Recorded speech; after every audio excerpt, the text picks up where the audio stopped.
আমরা রাত এটা ঘুমিয়েছি, দুই মেয়ে হলে উপরে সে আছে আর আমি গরম লাগে বলে আমি মাঝে শুয়ে আছি। শুয়ে থাকার পরে দেখছি শর্মর সেই শব্দ হচ্ছে। আমার বলছি আল্লাহ, আমার এত গেট ভেঙে লোক করতে নাইলো। ও আল্লাহ দিয়ে দেখছি আমার কানে হাত দিছে। আর আমি বলছি ও রোজি না, ও রবি না বলে আমি এইভাবে কলার টাইপে ধরেছি। ধরে আমি একশো করে কাঁদছি আর হলে ঘুষি মারিছে। তারপর আমার মেয়েকে একখানে একটা সেনে দিয়ে মারিছে, হাতে কামড় মারিছে, ওই মেয়ে কামড়ছে। তারপরে ওর আব্বা দৌড় মারি আইসি, সে এইভাবে সাইফি ধরি, তারপরে লেড়া ফেড়া সে সাইফি সে ঘরের মধ্যে, সে কোনার মধ্যে, ঘরের মধ্যে ওইখান থেকে ধরতে পারিছি ওকে। চুরি বিদ্যা বড় বিদ্যা, যদি চোর না পড়ে ধরা। তবে এই প্রবাদটি আর মেলেনি মেহেরপুর জেলার গাংনী উপজেলার নওদামঠপুরা গ্রামে।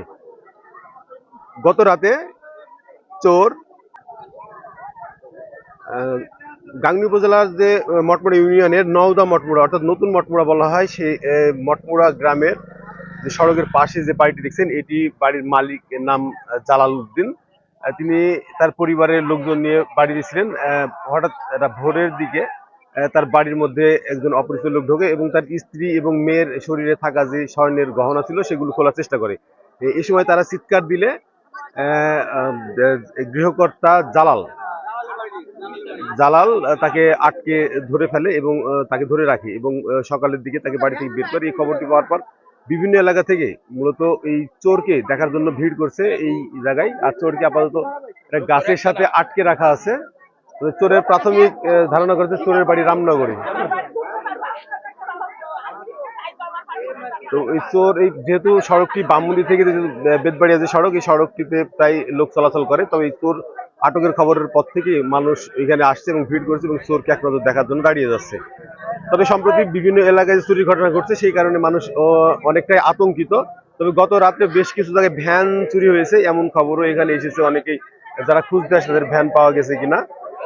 তবে আমরা এখন পর্যন্ত চোরকে দেখিনি। তো দেখি যে ভেটুল গাছের নিচে চোরকে আটকে রাখা আছে। এখন চোরের যে কি অবস্থা, এবং চোরের বাড়ি সম্ভবত রামনগরে, তার নাম সম্পর্কে এখন অবগত নয়। আশরাফুল মানে চোর, যদি ভ্যান চুরির অভিযোগে আর ওই বাড়িতে চুরি করার অভিযোগে, অর্থাৎ কিভাবে চুরি হয়েছে বা চুরি সংগঠিত হয়েছে তা আমরা একটু চোরের কাছ থেকে জানতে চাই।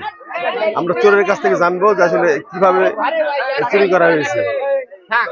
দুটার সময় ঢুকেছে আমার বাড়িতে, আমার মেয়েকে হাদানি করেছে, আমার বোকেরা হাদানি করেছে। তারপর আমি ধরেছি, ধরার পর আমাকে একটা বাড়ি মেরেছে। বাড়ি মারার পর আমি ওকে ধরেছি, ধরার পর ওকে আমি কাজ করেছি। কাজ করার পর আবার একটা রড দিয়ে মারিছে। মারার পর আমি ওকে বান্ধার সিদ্ধান্ত নিয়েছি এবং বাঁধেছি। বাঁধার পর আমি আসি এখানটা গেছি। তারপরে বাধা করতে আমাকে মারতে দিন আমি।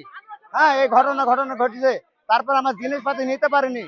আমার বাড়ি মেরে ঢুকেছে, আমি বাড়িতে ওকে অবস্থান, আমি বাড়িতে ওকে আমার ঘরের মধ্যে ধরেছি। আমি ওকে ঘরের মধ্যে ধরেছি, ফাঁকায় আদান পরে আমি বার করছি ওকে। রামনগর গ্রামের চোর আশরাফুল আমাদের নওদা মঠমুড়ায় চুরি করতে আসি, ধরা পড়েছে। এই যে টুপি, এইটাই যে তার ছদ্মবেশ হনুমান টুপি, এইটি পড়লে মানে সে মুখ টুক চোখ মুখ সব ঢাকিয়ে আসে আইসি, মানে ও মানে চুরি করে। আমি চুরি করতে ঢুকেছিলাম, আমাকে ধরেছে, আমাকে ধরে মারধর করেছে।